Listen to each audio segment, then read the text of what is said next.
Hello everyone, welcome back to my channel. আশা করি আপনারা সবাই খুব ভালো আছেন, সুস্থ আছেন। আমি সুতপা, আর একটা নতুন ব্লগে সবাইকে স্বাগত জানিয়ে আমি আমার আজকের ব্লগটা স্টার্ট করছি।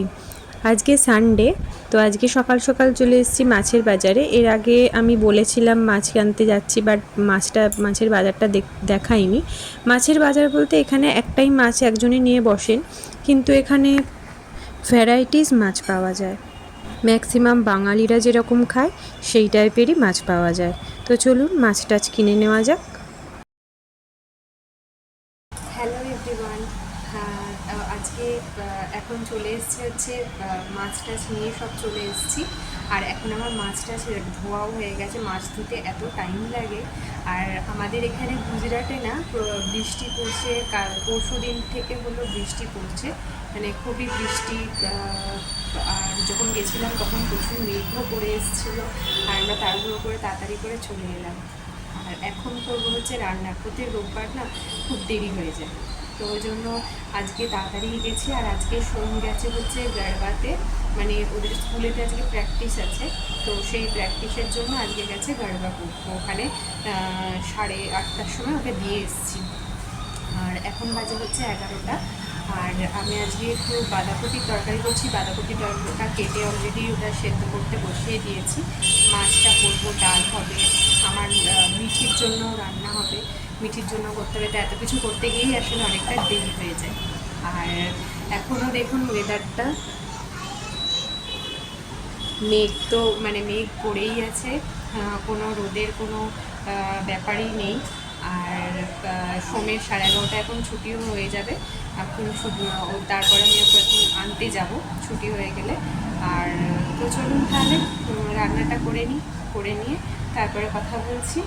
আর আমি নবরাত্রিতে যখন ও ফাইনালি গারবাটা করবে সেটা ভিডিওটা আমি শেয়ার করব। এখন কিভাবে করছে প্র্যাকটিস সেটা তো ভেতরে ভিডিও আমি করতে পারিনি, আমি দিয়ে চলে আসছি। তো চলুন তাহলে রান্না করে নিয়ে তারপরে কথা কীরকম করছি সেটা একটুখানি দেখা।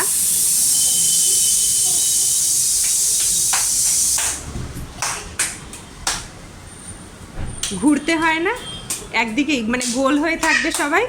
আর এখানে শুধু এই একটাই পোজ। আর ওদের গুজরাটি গান চালাচ্ছে, এমনি নর্মাল।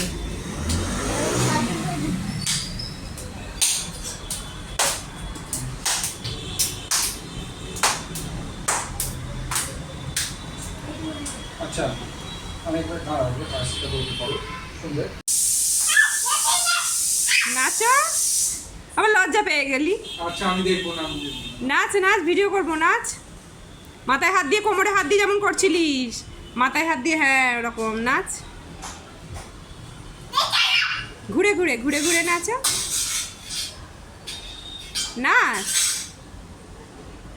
কোমর বেঁকিয়ে, কোমর বেঁকিয়ে, একটু কোমর বেঁকিয়ে। আমার এখানে আগের কিছু চিকেন ছিল, তো সেই চিকেনটা দিয়েই চিকেন টিক্কা মশলা বানাচ্ছিলাম। এখানে চিকেনটা পেঁয়াজ, আদা, রসুন, টক দই সব দিয়ে ম্যারিনেট করে রেখে দিয়েছিলাম, দিয়ে সেগুলোকে তাওয়াতে ভেজে নিয়েছিলাম। আর তারপরে এখানে একটু সাদা তেল দিয়েছি, তাতে একটু গরম মশলা ফোড়ন দিয়েছি, আর পেঁয়াজটা দিয়ে একটুখানি নেড়ে চেড়ে তারপর আদা রসুন বাটাটা দিলাম। কষানো হয়ে গেলে তার মধ্যে জিরের গুঁড়ো, ধনে গুঁড়ো, টমেটো পেস্ট না দিলে টক দই। তো আমি এখানে টমেটো পেস্টটা দিয়ে নিই, তাই জন্য টক দই ইউজ করছি। দিয়ে ভালো করে কষিয়ে নিয়ে চিকেনগুলো দিয়ে দিলেই রেডি হয়ে যাবে চিকেন টিক্কা মশলা। একটু তার সাথে আমি মেথি পাতা দিয়েছি, আর নামানোর সময়তে একটু ফ্রেশ ধনে পাতা দিয়ে দিয়েছিলাম। আর কড়াটা একদমই অ্যাভয়েড করবেন। আমার নিজেরও খুব বিচ্ছিরি লাগছিল, কারণ আমি এর আগে আসলে মাছটা ভেজেছিলাম, তারপরে যে চিকেন টিক্কা মশলাটা বসিয়েছি তখন কড়াটা এরকম পুড়ে উঠেছে। আসলে সিলভারের কড়া, তো তার জন্য এরকম পুড়ে উঠেছিল। আর এই ভাজা যে চিকেনগুলো না, এগুলো শুধু খেতেও হেভি লাগছিল, মানে সন্ধেবেলা স্ন্যাক্স হিসাবে খেলে খুবই ভালো লাগবে খেতে। আর তো আমার এখানে মোটামুটি হয়ে গেছে রান্নাটা। এই যে আমার একটু জলটা দিয়েছিলাম, জলটা একটু টেনে গেছে।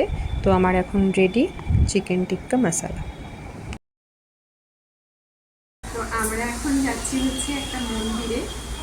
তো চলুন দেখতে থাকুন, আপনাদের সাথে পুরো ভিডিওটা পুরো ব্লগটাই শেয়ার করছি, তারপরে কোথায় যাচ্ছি সেগুলো আপনাদের সাথে শেয়ার করছি।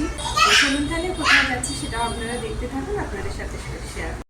আমরা বেরিয়েছিলাম একটা মন্দিরে যাব বলেই, কিন্তু আজকে চন্দ্রগ্রহণ ছিল, সব মন্দিরই বন্ধ ছিল। আমি জানতাম, সোমের বাবাকে আমি বলেও ছিলাম, বাট ও বলল চলো দেখি, বাট সব মন্দিরই বন্ধ ছিল। তো আমরা একটা রেস্টুরেন্টে গেলাম খেতে। তো আমরা চলেই এসেছি মোটামুটি রেস্টুরেন্ট, আর আমাদের বাড়ির সামনেই। আমরা আর কি ডিসাইড করতে পারছিলাম না যে ননভেজ খাবো না ভেজ খাবো। তো এই পিৎজার একটা দোকানে, সোম তো পিৎজা খেতে খুবই ভালোবাসে, তো এই পিৎজা রেস্টুরেন্টটাতে আমরা খাচ্ছিলাম।